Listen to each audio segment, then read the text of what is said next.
జమ్స్ that 4 parameters ఉంటాయండి. 4 C's పైన depend ఉంది. Colour, clarity, cutting, carrot. ఈ 4లో ఎక్కడైనా ఏదైనా ఒక Cలో తేడా వస్తే అక్కడ రేట్ తగ్గిపోతుంది. లేకపోతే కలర్ ఏమైనా తక్కువ ఉంది దాని విలువ తగ్గిపోతుంది, క్లారిటీ సరిగా లేకపోతే దాని విలువ తగ్గిపోతుంది, కట్టింగ్ సరిగా లేకపోతే దాని విలువ తగ్గిపోతుంది, లేకపోతే క్యారెట్, ఎందుకంటే స్టోన్స్ కూడా డిపెండ్ అపాన్ క్యారెట్స్, సైజ్ ఏ విధంగా పెరుగుతుంది ఆ విధంగా రేట్స్ కూడా పెరిగిపోతాయి.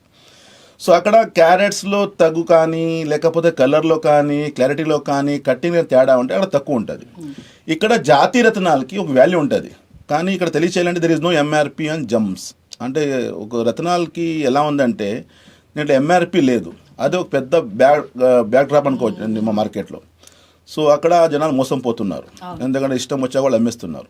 కానీ మా రాశికి వచ్చిన తర్వాత అందరూ ఎక్స్ట్రా కేర్ తీసుకుంటున్నారు, ఎందుకంటే జనాల్లో మేము అవేర్నెస్ తీసుకుని వచ్చాము.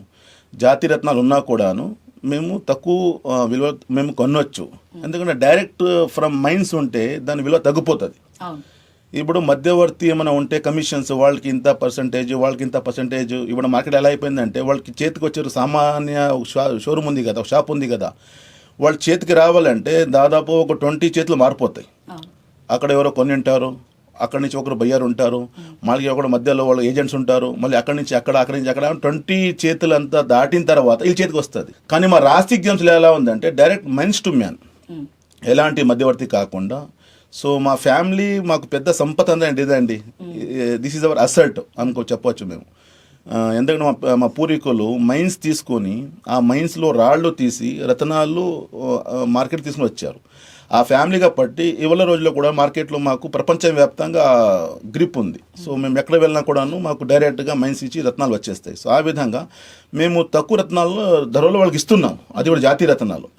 ఇక్కడ కూడా మైన్స్ కూడా ఉంటాయి, ఆ మైన్స్ కూడా సంబంధం పట్టింది రత్నాలు ఉంటాయి. ఫర్ ఎగ్జాంపుల్ తెలియచేయాలంటే రత్నం అవ్వాలి, ఇవాళ రోజుల్లో Bangkok is a Jammu hub ట్రేడింగ్కి, ప్రపంచవ్యాప్తంగా అందరూ అక్కడి నుంచి తీసుకుని వస్తారు. కానీ అక్కడి నుంచి వచ్చే 90% అంటే 90% పైన రత్నాలు ఉన్నాయి కదా, అక్కడంతా కలర్డ్ ఉంటాయి. దానికి కలర్డ్ చేసి హీట్ చేసి కొంచెం ఆ బ్యూటీ కోసము వాళ్ళు ఎన్హాన్స్ చేసి కొంచెం చేస్తారు వాళ్ళు, ఆ ట్రీట్మెంట్ ఉంటుంది దానికి. ఆ ట్రీట్మెంట్ రత్నాలకి వాల్యూ ఉంటుంది, కానీ ఏ విధంగా న్యాచురల్గా ఉంటుందో అంత ఆ విధంగా ఉన్నది. నెంబర్ సెకండ్ శ్రీలంకన్ సఫైర్స్ ఉంటాయి. ఫర్ ఎగ్జాంపుల్ శ్రీలంక నుంచి వస్తాయి, శ్రీలంకన్ సఫైర్స్ అని వస్తాయి, అక్కడ నుంచి క్యాట్స్ కూడా వస్తుంది, ఎల్లో సఫైర్ కావచ్చు, బ్లూ సఫైర్ కావచ్చు. అక్కడ అది వచ్చేసి అక్కడ కూడా మళ్ళీ అక్కడ కూడా ట్రీట్మెంట్స్ ఉన్నాయి. ఆ ట్రీట్మెంట్స్ ఉంటే అది వాల్యూ తగ్గిపోతుంది, కానీ అన్హీటెడ్ అన్ట్రీటెడ్ న్యాచురల్ తీసుకున్న దానికి వాల్యూ ఉంటుంది, అండ్ దాని రిజల్ట్ కూడా అలాగే ఉంటుంది.